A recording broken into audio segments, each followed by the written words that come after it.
la souveraineté, c'est quelque chose qui est indivisible. Ou il y a une souveraineté française, Ou il n'y en a pas. ou il n'y en a pas. Vous savez, c'est comme on peut pas être à moitié enceinte, quoi. Ou vous êtes enceinte ou vous l'êtes, quoi. Il n'y a pas à chiquer. Donc, ce que ça veut dire, ça veut dire que, comme souvent dans les périodes tragiques de l'histoire de France, on est en train d'avoir un effondrement de l'État. Oui, Maurice Chevalier, ça sent si bon la France. Aujourd'hui, ça sent un peu le lisier, quand même. Je ne sais pas si ça sent aussi bon que ça en ce moment, la France, pour des raisons diverses et variées, mais on sent plus, effectivement, certaines effluves que certains parfums. Pourquoi ? On va en parler effectivement avec Charles Gave, mais auparavant justement écoutez des extraits de ce qu'a dit Emmanuel Macron, le président de la République, qui était en Suède hier encore, et voici ce qu'il a dit pour expliquer aux Suédois où en était la France. Alors quelques extraits et on va en parler ensemble. Parce que ces dernières années, nous nous sommes profondément rapprochés l'un de l'autre. D'abord, nous, en nous réformant. Et depuis 7 ans, la France a mené un train de réforme en matière économique, fiscale, sociale, pour complètement changer notre paysage entrepreneurial, qui a fait de notre pays, d'abord un champion de l'entrepreneuriat et de la création de start-up, un des champions du financement de l'innovation, ces start-up, le pays le plus attractif d'Europe depuis 4 ans. Un pays qui a su commencer à baisser son chômage de masse, qui était l'une des maladies françaises depuis plus de 3 décennies.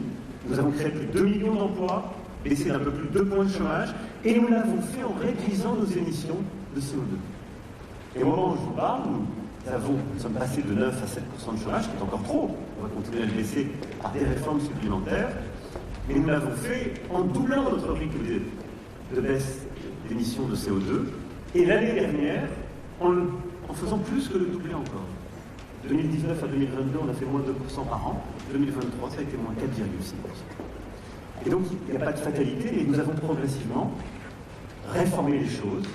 Nous avons, vous le savez, nous sommes revenus sur parfois beaucoup de dogmes qui étaient installés, et nous avons collectivement contribué à faire de la France un pays à la fois plus attractif, plus moderne, un pays avec de plus grande solidité entrepreneuriale, agricole, industrielle, et quels que soient les défis et les difficultés du moment, de garder le cap justement d'une réforme. Ceci nous a fait converger vers la Suède. Parce que nous avons gagné en souplesse, nous sommes d'ailleurs beaucoup inspirés des modèles de la région sur le plan de la gestion de la formation, parfois de l'école, et nous continuerons cette inspiration réciproque. Alors Charles Gave, franchement, quand on écoute le président de la République, on se dit mais pourquoi des esprits grincheux en veulent-ils à l'état de la France ? Mais tout a l'air d'aller pour le mieux dans le meilleur des mondes. Alors ce train de réforme qu'on n'a jamais vu, vous n'avez pas entendu siffler le train de réforme ? Non, écoutez, quelle est la vraie maladie de la France ? C'est, mettons, un État un petit peu obèse.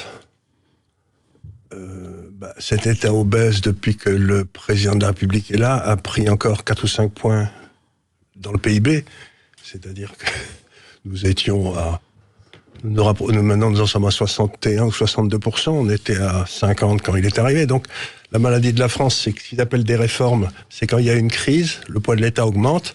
Et quand la crise s'arrête, le poids de l'État cesse d'augmenter, mais à la prochaine crise, il augmente encore. Vous prenez un pays comme la Suède, que je connais parfaitement, puisque j'ai un frère qui y vit, j'ai fait des comparaisons entre la France et la Suède pour un certain nombre de nos clients. C'est pas difficile, si vous voulez. La Suède a fait faillite en 92, parce qu'elle avait des dépenses, un État qui était obèse, et elle a fait faillite, tout simplement. Eh bien, depuis, la Suède a été à peu près les 2/3 du temps en excédent budgétaire, ce qui fait que leur dette est passée de 70 ou 80% du PIB à 30 aujourd'hui, et que pendant la grande crise de Covid, la dette a baissé en Suède. Et nous nous retrouvons avec une dette qui, pendant le même temps, est passée de 40% du PIB quand les prédécesseurs de M. Macron étaient là. Aujourd'hui, on est à 115. Donc, si vous voulez, ce qu'il appelle des réformes, c'est d'avoir dépensé de l'argent public à boucher des trous. C'est pas ça, des réformes. Les réformes, c'est d'arrêter de dépenser de l'argent public qui ne sert à rien. Surtout que nous sommes, on le sait, on est retombé en récession en 2023. Oui. Selon les chiffres officiels de l'INSEE, le PIB français, vous le dites, a reculé pendant 2 trimestres consécutifs, 3e, 4e 2023, et c'est pas terminé. Mais c'est pas terminé. Moi, je suis persuadé que nous sommes en train de rentrer en récession. Et donc, le budget de l'État va à nouveau exploser à la hausse. C'est-à-dire qu'on va se retrouver avec des budgets absolument... Et que nous avons aussi un déficit extérieur. Or, la Suède, qui avait un déficit extérieur quand elle a fait faillite, aujourd'hui a un excédent extérieur qui est de l'ordre de 4 ou 5% de son PIB. Donc la Suède est en excédent budgétaire, est en excédent extérieur, et nous avons un déficit budgétaire monstrueux et un déficit extérieur monstrueux. Mais donc, ce type parle d'un monde qui n'existe pas. Mais alors, en même temps, il dit... C'est extraordinaire. Oui, mais alors justement, il dit, regardez, nous sommes un pays entrepreneurial, regardez toutes les réformes qu'on a fait, les start-up, etc. Et il dit, nous sommes le pays le plus attractif d'Europe. Mais parce que c'est comme nous qui avons besoin de dépenses. Vous savez, la façon dont ils mesurent ça, c'est quels sont les capitaux étrangers qui rentrent en France. Ouais. Et comme nous avons des déficits monstrueux, on emprunte beaucoup. Et les gens nous envoient plein d'argent pour financer les folies de M. Macron. Et c'est ça qu'il appelle être attractif. C'est-à-dire que pour lui, être attractif, c'est être capable de lever de l'argent pour faire n'importe quoi avec dans les marchés financiers mondiaux, quoi. Mais la Suède, elle place de l'argent à l'étranger. Elle n'en emprunte pas.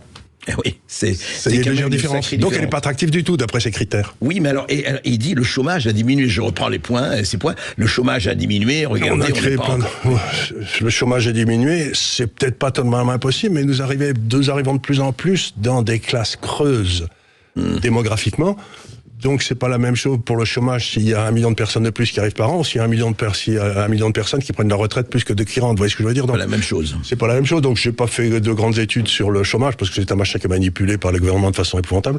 Mais il me semble que on doit pouvoir expliquer ça sans effort par la démographie. Par la démographie. Alors. Et alors en même temps, il dit mais regardez tout ça avec une réduction du taux de CO2. Alors ça c'est sa grande. Il dit regardez on a fait tout ça, on réduit le taux de CO2. Est-ce vraiment la chose la plus importante pour réformer le pays? On est le pays qui a fait au monde, je crois, les grands pays.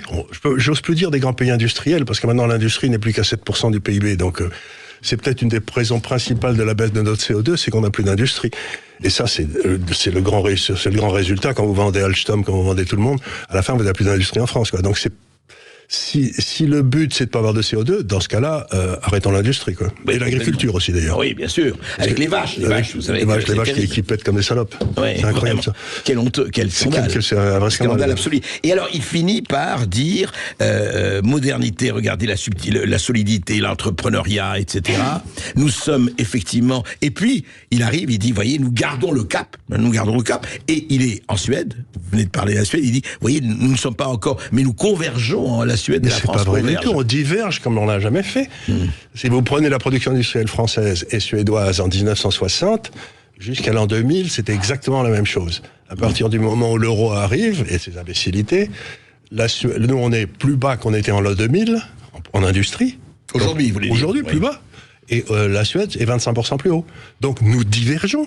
La politique budgétaire diverge, la politique industrielle diverge. Et donc, si vous voulez, cet homme pense que la parole, c'est la vérité. Vous croyez que c'est ça? Je pense que ce qu'il dit, au moment où il le dit, je sais pas, il doit croire qu'il est... Je dis donc je suis. Je dis donc... Donc c'est la vérité. Donc ce que je dis ne peut pas être faux. Mais c'est faux du début à la fin. C'est ce qu'on appelait autrefois, vous savez, des paroles verbales.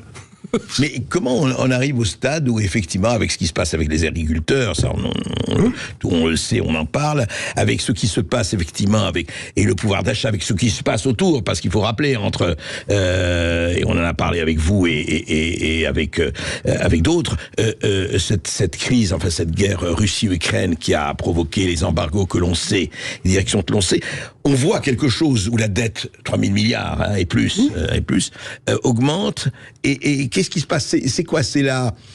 Alors tout le monde parle de déconnexion de réel, mais ça me paraît plus préoccupant que cela encore, Charles Gave. Je crois que... Qu'est-ce que ça traduit, ça? Ce que j'ai essayé de dire dans mon livre, sans pouvoir bien entendu le prouver, mais ce que j'ai essayé de dire, c'est que nous sommes aujourd'hui dans une société du mensonge. C'est l'empire du mensonge. Vous savez, j'ai appelé ça. On avait avant ça l'empire du mal, qui était l'Union soviétique, et puis on est passé dans l'empire du mensonge. Et ces gens-là pensent, je crois très profondément, que la vérité, ça n'existe pas. On le voit très bien quand il dit en même temps.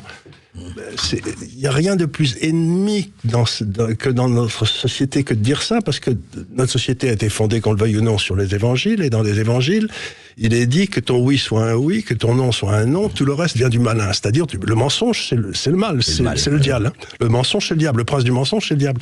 Donc cet homme pense fondamentalement, en raison de ses études, la façon dont il a formé à l'ENA, que la vérité, ça n'existe pas. On peut prouver l'existence de Dieu, ou on peut prouver la non-existence de Dieu, et qu'il suffit d'être un petit peu intelligent et qu'on y arrive. Donc, il ne travaille pas avec la réalité, il travaille avec les mots. Et je trouve ça extraordinaire, parce qu'on arrive dans un monde qui est complètement irréel, et c'est l'impression que j'ai en regardant la France aujourd'hui, mais pas que la France aussi, les États-Unis aussi par exemple, c'est que il y a toute une partie du personnel politique qui est complètement déconnectée de la réalité. Je me suis laissé dire que quand j'ai lu un livre, quand j'avais 20 ans, sur quand Pétain était parti à Sigmaringen avec ses troupes, vous savez. Oui. Et Céline le raconte dans D'un château l'autre, un moment extraordinaire. Et tous ces gars-là, donc, qui avaient perdu, ils étaient dans ce château avec Pétain, et il y avait des crises de jalousie, de préséance, parce que Pétain avait parlé à un gars et pas à un autre, etc. Donc j'ai l'impression qu'aujourd'hui, on en est là, ce petit monde vit dans une espèce de bulle, et ils se parlent entre eux, ils s'auto-félicitent, et ils n'ont plus aucun contact, ni avec la réalité, ni avec personne. Et j'en suis... Vous savez, c'est ce que disait aussi Solzhenitsyn, qui a été un de mes grands hommes quand même. Il disait, ils mentent, ils savent qu'ils mentent, nous savons qu'ils mentent, nous savons qu'ils savent que nous savons, et ils continuent à mentir. Et donc, aujourd'hui, tout le monde sait que ce qu'ils disent n'a aucune importance. Oui, mais en même temps, Charles Gave, alors comment ça va se passer? Écoutez, ici aux États-Unis, en Russie, en Inde et ailleurs, ici surtout, en ce moment, on le voit sur les autoroutes et ailleurs, le réel frappe à la porte. Le réel, il existe, et donc ça va continuer cette espèce de fuite. C'est quoi? C'est une fuite en avant? Non, c'est une refus de prendre en compte la réalité. C'est un petit peu, vous savez, comme quand on avait la ligne Maginot qui allait empêcher les Allemands de venir. Et puis, manque de peau, ils sont passés en 5 jours en passant par un trou qu'on n'avait pas vu. Bon, pas de peau. Et à ce moment-là, tous les... Alors, qu'est-ce qui va, à votre avis, sans faire de prédiction, je ne vais pas vous demander du marque de café, mais qu'est-ce qui peut arriver aujourd'hui avec la situation? Regardez, les agriculteurs, vous suivez ça, le prix de l'électricité, le prix du pétrole, etc., avec les embargos, avec les règlements américains, avec ce qui se passe aux États-Unis, on en a parlé ici dans notre émission sur, effectivement, avec le Texas et compagnie, ils veulent réduire les exportations de pétrole. Qu'est-ce qui peut se passer pour l'Europe en général et la France en particulier? Ça veut dire que une chose très simple, c'est que au départ, il y a une erreur monétaire qui a été l'euro et qui a entraîné toute cette espèce de saloperie et cette prise de pouvoir d'une classe non élue à Bruxelles et qui fait passer toutes ces lois imbéciles qui mettent les paysans sur les routes, etc. Donc vous avez eu, premier coup d'État, l'euro, deuxième coup d'État, une tentative par Madame van der Leyen de prendre toute une série de souverainetés à laquelle elle n'avait pas droit. Tout à fait. Elle n'avait pas droit. Donc, on a perdu toutes nos souverainetés. Donc, on n'a plus aucune souveraineté. Et vous avez le Premier ministre qui termine son discours en parlant d'une souveraineté française qui ne peut exister que par l'Europe. Ce qui veut dire, c'est encore une fois en même temps. La souveraineté, c'est quelque chose qui est indivisible. Ou il y a une souveraineté française. Ou il n'y en a pas. Ou il n'y en a pas. Vous savez, c'est comme on peut pas être à moitié enceinte, quoi. Ou vous êtes enceinte ou vous l'êtes, quoi. Il n'y a pas à chiquer. Donc, ce que ça veut dire que, comme souvent dans les périodes tragiques de l'histoire de France, on est en train d'avoir un effondrement de l'État. Puisque l'État, c'est un peu le squelette de la France. C'est ce qui tient la France, c'est son État. Or, aujourd'hui, vous voyez partout que plus personne ne fait confiance à l'État, que l'État ne fait plus ses missions, et qui fait des tas de choses qu'il ne devrait pas faire, donc d'où des déficits monstrueux. Et donc, vous allez avoir un effondrement de l'État qui se passera sans doute à un moment ou à un autre par un effondrement de la monnaie. L'interview de Charles Gave met en lumière plusieurs points critiques sur la situation économique et politique en France sous la présidence d'Emmanuel Macron. Voici quelques éléments clés. Un critique de l'augmentation de la part de l'État dans le PIB, Gave accuse Macron d'avoir augmenté le poids de l'État dans l'économie française, affirmant que les réformes sont davantage des augmentations de dépenses publiques que des réductions de coûts. Cette critique repose sur l'idée que la croissance des dépenses publiques pourrait freiner l'innovation et l'efficacité économique à long terme. 2. Gestion de la dette. Gave compare la situation de la France avec celle de la Suède, soulignant que la Suède a réussi à réduire sa dette tout en maintenant des excédents budgétaires. Cette comparaison vise à montrer que les politiques françaises sont insuffisantes en matière de gestion de la dette, ce qui pourrait entraîner des problèmes économiques plus graves à l'avenir. 3. Attractivité économique et emploi. Il remet en question l'idée que la France est réellement attractive pour les investissements étrangers et critique les succès annoncés en matière de création d'emplois. Gev attribue les changements dans le marché de l'emploi à des facteurs démographiques et à des manipulations statistiques, suggérant que les résultats pourraient ne pas refléter une véritable amélioration de la situation économique. 4. Réduction des émissions de CO2. Gev se moque des politiques environnementales, suggérant que la baisse des émissions est en grande partie due à la désindustrialisation plutôt qu'à une politique énergétique efficace. Cette critique soulève des questions sur l'efficacité des politiques environnementales mises en place et leur impact réel sur l'économie et l'environnement. 5. Crise de crédibilité et de gouvernance. Gev décrit une crise de crédibilité, où les discours politiques semblent déconnectés de la réalité économique. Il exprime des inquiétudes quant à la gestion actuelle des finances publiques et au potentiel effondrement de l'État et de la monnaie si les politiques en place ne changent pas. Si Union européenne et souveraineté nationale. En plaidant pour un retour à une Europe des nations, Gev critique l'Union européenne actuelle, qu'il considère comme mal structurée pour survivre à long terme. Il propose un modèle où les nations conserveraient plus de souveraineté, ce qui reflète une vision plus nationaliste de l'Europe par rapport à l'intégration européenne actuelle. En somme, Charles Gev offre une perspective très critique sur les politiques économiques de Macron, affirmant que les réformes sont insuffisantes et que la France pourrait être sur le chemin d'une crise plus profonde. Ces critiques s'inscrivent dans un discours plus large sur la nécessité de réformes structurelles pour éviter un effondrement économique et politique. Partagez avec nous vos avis en commentaire. Les propos de Charles Gev offrent plusieurs instructions très utiles dans la vie. En voici 5. 1. Évaluer les réformes avec objectivité. Gev insiste sur l'importance d'examiner les réformes et politiques de manière critique et objective. Dans la vie personnelle et professionnelle, cela se traduit par la nécessité de faire des évaluations honnêtes de ses propres actions et de celles des autres pour identifier les points à améliorer et les opportunités de croissance. 2. Adopter une vision long-termiste. En soulignant les effets à long terme des politiques économiques, Gev montre l'importance d'avoir une vision à long terme. Pour atteindre l'excellence, il est crucial de planifier ses objectifs à long terme, en prenant des décisions stratégiques qui favorisent une croissance durable. 3. Prioriser l'innovation et la souveraineté. Gev met en avant la nécessité de préserver la souveraineté et d'encourager l'innovation. Dans un contexte professionnel, cela implique de rechercher constamment des moyens innovants d'améliorer ses compétences et de préserver son autonomie pour mieux naviguer dans un environnement en constante évolution.